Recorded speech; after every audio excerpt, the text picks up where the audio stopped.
여러분 안녕하십니까. 장마가 다소 소강 상태에 접어들며 한낮에는 찜통더위가 이어졌습니다.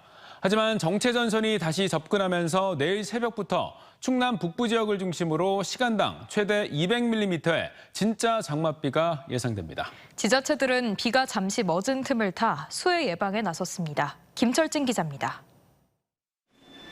모래와 나뭇가지, 쓰레기 등으로 배수구가 막힌 대전 유성구의 한 배수로 신고를 받은 구청 직원들이 배수 차량과 삽을 이용해 배수로에 쌓인 이물질들을 하나씩 제거합니다. 잠시 비가 그친 틈을 타 그동안 발생한 피해를 복구하거나 수해 예방 작업에 나선 겁니다. 오기 전에 주요 간선도로와 지하차도, 터널 등에 대해서 준설 및 정비 작업을 완료를 했고요. 그 집중 호우시 발생하는 쓰레기라든지 낙엽 그리고 토사 등을 수시로 점검하고. 계속되던 빗줄기가 잦아들자 충청권엔 30도가 넘는 찜통더위가 찾아왔습니다. 오락가락하는 극단적인 날씨에 시민들은 우산을 양산 삼아 햇볕을 피했습니다. 하지만 높은 습도까지 더해지며 체감온도는 세종 연서와 청양 정산이 32.9도, 천안 선거 32.3도, 대전 32도를 기록했습니다. 사우나 같은 찜통더위에 열사병 위험지수도 경계를 넘어 위험 단계를 기록했습니다. 잠시 잦아든 빗줄기는 내일 새벽부터 다시 시작될 전망입니다. 특히 산발적으로 짧고 강하게 쏟아졌던 이른바 홍길동 장마와 달리 구름대가 동서로 길고 남북으로 짧은 전통적 형태의 진짜 장마가 찾아옵니다. 이번 비는 오는 금요일까지 충남권에 50에서 150mm, 충남 북부권엔 최대 200mm의 물폭탄을 쏟아낼 것으로 예상됩니다.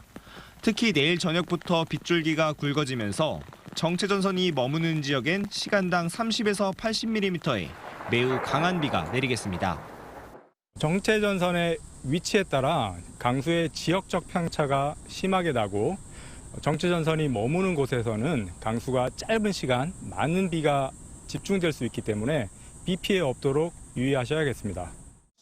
장마전선은 오는 18일까지 한반도의 남북을 오르내리며 반복될 전망인데 비구름대가 지나간 지역에선 곧바로 30도 안팎의 폭염이 이어질 전망입니다. TJB 김철진입니다.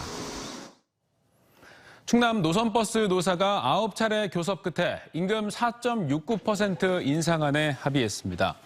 노사는 지난 5월부터 8차례 교섭에서 임금 인상 폭을 놓고 노조가 20만 원, 사측이 10만 원을 고수하며 팽팽히 대립했지만 사측이 제시한 최종안을 노조가 수락하면서 협상이 타결됐습니다. 노조 측은 파업으로 도민들에게 피해를 주지 않기 위해 노사가 한 발씩 양보해 결실을 봤다고 밝혔으며 사측 또한 중공영제 지역과 비중공영제 지역 간 임금 격차로 인한 고용 불균형 실태를 해결하기 위해 준공영제 지역보다 높은 임금 인상에 합의했다고 밝혔습니다.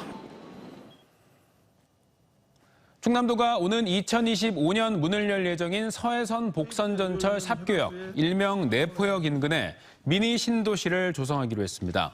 충남도는 오늘 예산군 충남개발공사와 업무 협약을 맺고 내포 역세권 신도시 조성을 통해 공공기관의 내포 신도시 이전에 따른 개발 수요에 대응하기로 했습니다.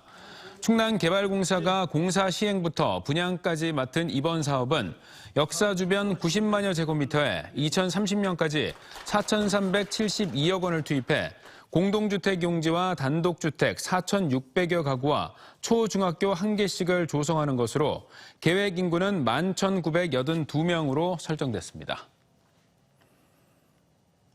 홍성의 한 마을에서 주민들이 심한 악취 때문에 잠도 못 자고 식사도 제대로 하지 못한다며 큰 고통을 호소하고 있습니다.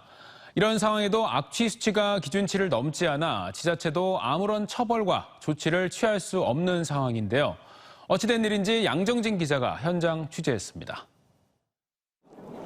홍성군 자은동 마을 주민들은 요즘 코가 썩는 듯한 악취에 잠도 이루지 못하고 밥도 제대로 먹지 못합니다. 주민들은 마을을 둘러싼 축사도 문제지만 산 위쪽 가축 분뇨 처리장에서 발생하는 심한 악취가 주된 원인이라고 주장합니다. 심을 땐 토악질 정도로 냄새가 나는 거예요. 밥 먹을 때도 냄새 나면 못 먹지. 밥을 누가 먹어. 누가 그 냄새 먹고 먹어갖고 그 소화가 된대요? 안 되지.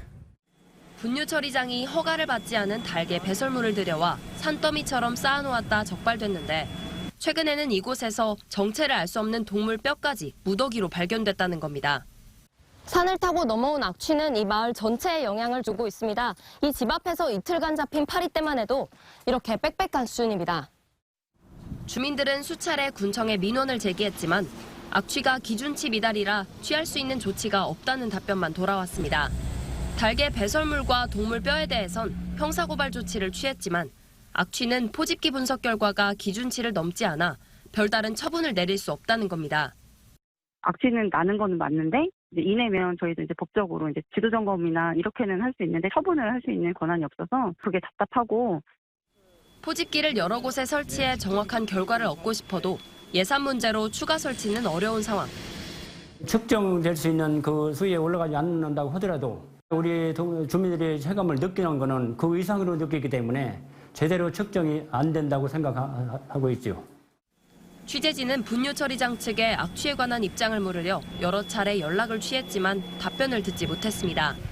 견디기 어려운 악취로 삶이 망가지는데도 해결은커녕 증명조차 어려운 상황에서 주민들의 고통은 오늘도 계속되고 있습니다. TJB 양정진입니다. 전통시장을 돌며 상습적으로 소매치기 행각을 벌인 50대가 경찰에 붙잡혔습니다. 아산경찰서는 지난 4월부터 6월 말까지 아산시와 경기도 일대 전통시장과 시내버스를 돌며 면도날로 가방을 찍고 지갑과 금품을 가져가는 방식으로 16차례에 걸쳐 금품 780만 원을 훔친 혐의를 받는 54살 남성을 구속 송치했습니다. 이 남성은 동종전과 14범으로 교도소에서 출소하자마자 또다시 범행을 저질렀고 훔친 돈은 생활비와 도박으로 모두 탕진한 것으로 알려졌습니다. 본격적인 여름 휴가철을 맞아 충남경찰이 음주운전 특별 단속을 벌입니다. 경찰은 오는 14일부터 다음 달 31일까지 도경찰청과 각 시군 경찰서에서 2번씩 일주일에 모두 4번의 일제 단속을 벌일 예정입니다.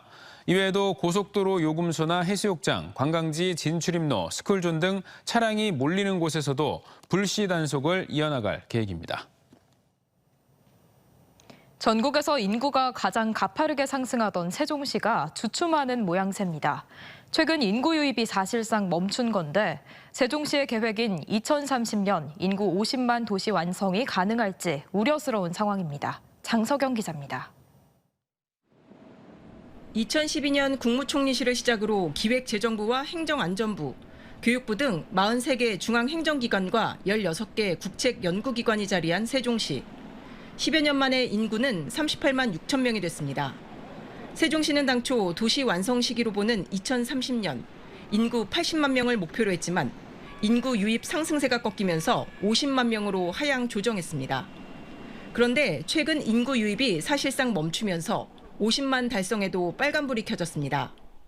인구 100명당 전입자 수에서 전출자 수를 뺀 비율을 의미하는 세종시의 순 이동률은 2021년 12월 7.4%로 정점을 찍어 2위였던 경기도 0.8%와 비교해도 엄청난 인구 성장세였습니다. 하지만 지난 5월엔 3년 만에 최저인 0.3%를 기록했습니다. 사실상 이전과 비교해 인구 유입이 멈춘 겁니다. 1년 전과 비교해도 지난해 5월 세종시로 들어온 순 이동 인구가 970명이었는데 지속해 하락세를 유지하며 지난 5월엔 113명, 1년 사이 9분의 1로 줄었습니다. 인구 유입이 지체되고 있다고 했을 때는 세종시라고 하는 도시의 성격에서도 문제가 되지만 그 안에 살고 있는 시민들에게도 도시가 건설되는 데서 막대한 어떤 그런 지장들이 초래가 될 거라고. 세종시 인구는 수도권이 아닌 대전과 충남 등 충청권 내에서 대부분 넘어왔습니다. 수도권 인구 분산 취지가 무색할 뿐더러 결국 제살 깎아먹기식의 충청권 내 인구 이동에 한계가 온 겁니다.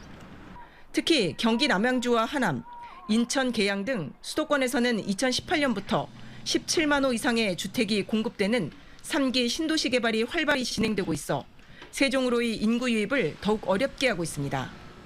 대통령 공약인 국회 세종의사당 건립과 대통령 제2집무실 설치가 차질 없이 이루어지고 현재 우리 시에서 추진 중인 국가산업단지 조성과 기업 유치가 이루어질 경우 인구 증가는 수도권 집중을 막고 새로운 지방시대를 열겠다며 시작한 초거대 프로젝트 세종시 완성에 대한 진지한 고민이 필요한 시점입니다. TJB 장석영입니다. 세종시는 시민 편의를 위해 오는 19일부터 광역 간선 급행버스 BRT B2와 B4 노선을 증회 증차 운행합니다. 대전 반성역에서 세종터미널, 청주 오송역을 오가는 B2 노선은 현재 17대가 매일 122회 운행 중인데 19일부터는 총 133.5회까지 운행 횟수가 21.5회 증회되며 배차 간격도 6분에서 30분에서 4분에서 20분으로 단축됩니다. 또 현재 5대가 38회 운행 중인 반성역에서 세종시청, 오송역을 오가는 B4 노선도 세대가 증차돼 운행 횟수가 62회까지 늘어나고 배차 간격도 13분에서 25분으로 평균 5분 정도 단축됩니다. 모건대가 한국토지신탁과 대전 유성구 도룡동 소재 대덕과학문화센터를 920억 원에 매각하는 계약을 체결하며 매각 작업이 순조롭게 진행되는 가운데 일부에서 편법 매각 의혹을 제기하고 나섰습니다.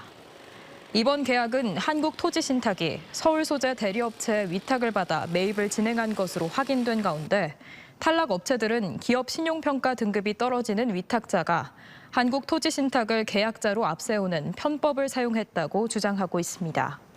탈락 업체들이 센터 매각을 금지하는 가처분 신청 등 법적 조치를 예고한 가운데 모건대와 매각 위탁업체는 충분한 법리 검토를 거친 정당한 계약이라며 문제가 없다는 입장입니다.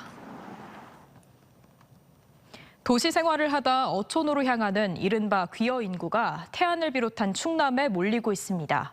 수도권과 가깝고 어업에 대한 진입 장벽이 높지 않기 때문으로 충남의 귀여 인구가 전국에서 가장 많은데요. 지방 소멸 시대의 새로운 인구 유입원이 되고 있습니다. 강진원 기자입니다. 지난 2020년 20년의 도시 직장 생활을 접고 태안군 어민으로 인생 2막을 연 김정현 씨. 정부와 태안군의 기술교육과 자금 지원으로 새우 양식에 나서 한 해 20여만 마리를 출하해 1억 5천만 원 매출을 올리고 있습니다. 처음 시골 생활이 두려웠고 시행착오도 거쳤지만 주변의 도움으로 3년 만에 안정적으로 정착하는 데 성공했습니다. 도시에 살다 보니까 스트레스 이런 게 많았는데 여기 오니까 이제 자연 친화적이고 그리고 또 주변 분들이 너무 또 좋으세요. 그래서 뭐래도 또 도와주시려고 하고 뭐 농사 지은 것도 많이 갖다 주시고 또 잘 되기를 많이 도와주세요.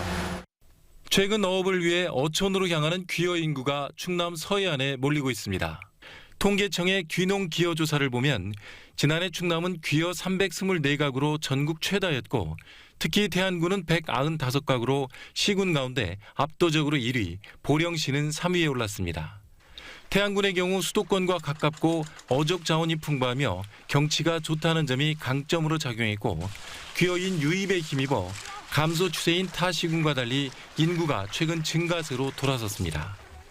충남도는 어민 조직인 어촌계의 진입 장벽을 낮춘 게 귀여 인구 증가에 영향을 미쳤다고 보고 앞으로 도시민 정착존 조성 등 귀여 활성화를 위한 다양한 시책을 펼치기로 했습니다. 특히 올해는 기여 정착단지 2개소를 전국 처음으로 조성해보고 기여기촌센터와 기여학교 운영 내실화, 청년 어업인 지원을 좀 포함해서 기여기촌 1번지로 유지가 될 수 있도록 힘써 나갈 계획입니다.